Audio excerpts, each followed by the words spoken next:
কল্পনা করুন তো, বনের গভীরে পরিত্যক্ত বিশাল গাছের গোড়ালি, যা অনেক দিন অবহেলায় পড়েছিল, কিন্তু একজন মানুষের অসাধারণ প্রতিভা আর ধৈর্যে সেই মৃত কাঠটিকে রূপ দিলে স্বপ্নের মতো ছোট্ট একটি বাড়িতে। আজ আমরা দেখব কিভাবে এই গাছের গোড়ালি দিয়ে অসাধারণ একটি সুন্দর বাড়ি তৈরি করা হয়। কাজটি শুরু করা ছিল আসলে সবচেয়ে চ্যালেঞ্জিং, যেহেতু গোড়ালিটি অনেক পুরানো হয়ে যাওয়ায় এর ভিতরের অংশ বেশ শক্ত, কিন্তু ধৈর্য হারাননি এই কারিগর। খুব বেশি সরঞ্জাম এবং আধুনিক মেশিন নয়, বরং সাধারণ কিছু সরঞ্জাম ব্যবহার করে তিনি তিলের তিল করে গোড়ালিটির ভিতরটা ফাঁপা করছেন। একটু একটু করে আকৃতি বেরিয়ে আসছে একটি ঘরে। দেখা যাক শেষ পর্যন্ত তিনি কীরকম ঘর তৈরি করেন।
ঘর মানেই তো আলো বাতাস।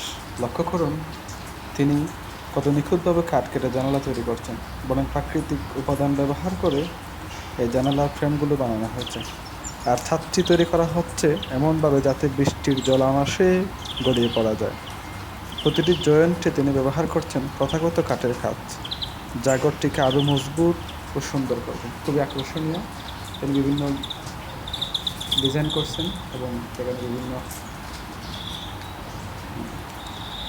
ইলেকট্রিসিটি তার ফিটিং করতেছেন। খুবই সুন্দর, খুব অসাধারণ লাগছে জিনিসটা দেখতে। সেখানে ডিভাইস থাকবে।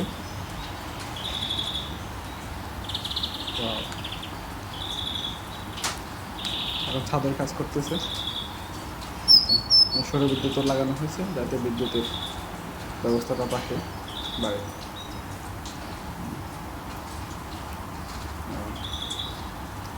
খুবই দারুণ।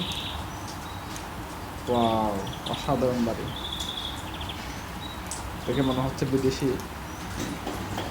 অনেক নামি দামি হোটেল। ওয়াও, ভিতরে দেখলে বোঝাই যাবে না যে এটা কাঠ দিয়ে বানানো হয়েছে। কি অসাধারণ। ওয়াও, সত্যি খুবই দারুণ। তো ভিতর থেকে কখনো বোঝা যাবে না এত অসাধারণ।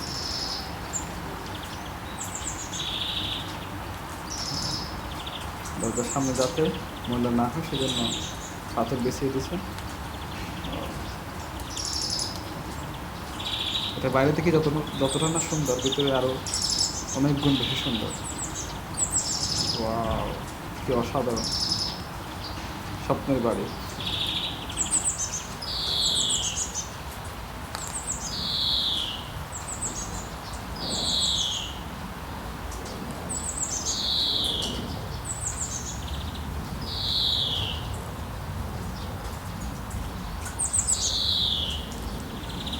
বন্ধুরা, এই ভিডিওটা দেখে আপনাদের কেমন লেগেছে আমাদেরকে কমেন্ট করে জানান। ভিডিওটা যদি ভালো লাগে থাকে লাইক, কমেন্ট এবং শেয়ার করে আমাদের পাশে থাকুন।